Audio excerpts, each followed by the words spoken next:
நம்ம எல்லோரும் இந்த உலகத்தில் வாழ்கிறோம் இல்லையா? எல்லாருமே இந்த உலகத்தில் தான் வாழ்கிறோம், யாரும் பரலோகத்தில் வாழலை.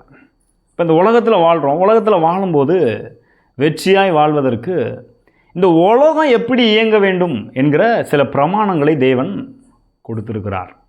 இந்த வேத புஸ்தகம் ஒரு மத புஸ்தகம் அல்ல. இந்த வேதம் இந்த உலகம் எப்படி இயங்க வேண்டும் என்கிறத நியமித்து வைத்திருக்கிற ஒரு லா புக்காக இருக்கிறது. சில பிரமாணங்களை தேவன் தம்முடைய வார்த்தையில் இந்த உலகம் இயங்குகிற விதத்தை குறித்து நியமித்து வைத்து அதை நமக்கு எழுதி கொடுத்துருக்கிறார். இப்போ இந்த உலகம் எப்படி இயங்குதுன்னு நம்ம புரிஞ்சுக்கணும். உதாரணத்துக்கு விதைப்பும் அறுப்பும் என்கிற ஒரு பிரமாணம் இருக்கிறது இல்லையா? ஆதியாகமம் 8வது அதிகாரத்தில் 22வது வசனத்தில் வாசிக்கிறோம். பூமி உள்ளளவும் விதைப்பும் அறுப்பும் சீதளமும் உஷ்ணமும் கோடைக்காலமும் மாரிக்காலமும் இருக்கும் என்று கர்த்தர் சொல்லுகிறார். இப்போ அது ஒரு பிரமாணம். விதைக்கிறது ஒரு பிரமாணம். விதைச்சதை பல மடங்கு அறுக்கிறது ஒரு பிரமாணம். இந்த விதைக்கிறதுன்னு சொல்லும்போது எல்லாமே ஒரு விதைக்கிறது தான். பாருங்கள், இந்த பிரமாணத்தை புரியாதனால நிறைய பேர் பாருங்கள், எனக்கு ஏங்க அப்படி நடந்துச்சு, எனக்கு ஏன் அப்படி தோல்வி வந்துச்சு, எனக்கு ஏன் அப்படி கஷ்டம் வந்துச்சுன்னு புலம்பி தள்ளிட்டு இருக்கிறாங்க. வாழ்க்கையில் வெற்றி அடைய முடியல. உதாரணத்துக்கு சொல்கிறேன், ஒரு மாணவன் இருக்கிறான், அவன் படிக்கிறான். படிப்பது ஒரு விதைப்பது. நேரத்தை எடுத்து உட்கார்ந்து அதிகாலையில் எழுந்து படிக்கிறாங்க, நைட்டு எழுந்து படிக்கிறாங்க இல்லையா? அப்படி நேரத்தை எடுத்து படிப்பது என்பது ஒரு விதைப்பு இல்லையா?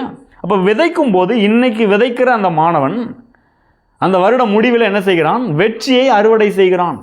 முதல் மாணவனாக பள்ளிக்கூடத்தில், மாவட்டத்தில், மாநிலத்தில் முதல் மாணவனாக அவன் என்ன செய்கிறான்? வருகிறான். அப்போ விதைக்காமல் என்ன செய்ய முடியாது? அறுக்க முடியாது.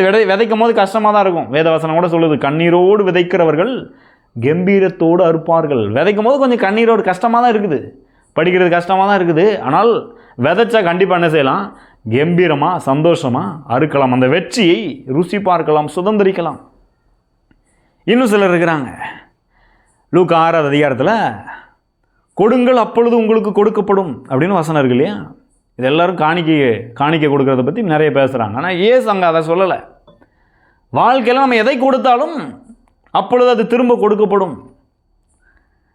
எப்படி கொடுக்கப்படும்? அமுக்கி குலுக்கி சரிந்து விழும்படி நன்றாக அளந்து கடவுள் போட மாட்டார், மனிதர்கள் உங்கள் மடியில் கொண்டு வந்து போடுவார்கள் அப்படின்னு சொல்கிறாரு. அந்த பகுதியை வாசிங்கன்னா பாருங்கள், முந்தின வசனத்தில் என்ன சொல்கிறாரு? நீங்கள் மற்றவர்களை குற்றவாளிகள் என்று தீர்க்காதிருங்கள், தீர்ப்பீர்கள் என்றால் உங்களையும் மற்றவர்கள் குற்றவாளிகள் என்று என்ன செய்வார்கள்? தீர்ப்பார்கள். அப்படின்னா என்ன அர்த்தம்? எளிமையா, நீங்கள் மற்றவங்களை குறை சொல்லிகிட்டே இருந்தீங்கன்னா அது ஒரு விதைக்கிறது. விதைக்கும் போது இன்னும் அநேகர் ஏராளம் தாராளமாய் வந்து உங்களை குறை சொல்லுவார்கள், குற்றம் கூறுவார்கள், மடியில் வந்து கொட்டுவார்கள். ஏன்னா இது பிரமாணம். உலகம் அப்படி தான் இயங்கி கொண்டிருக்கிறது.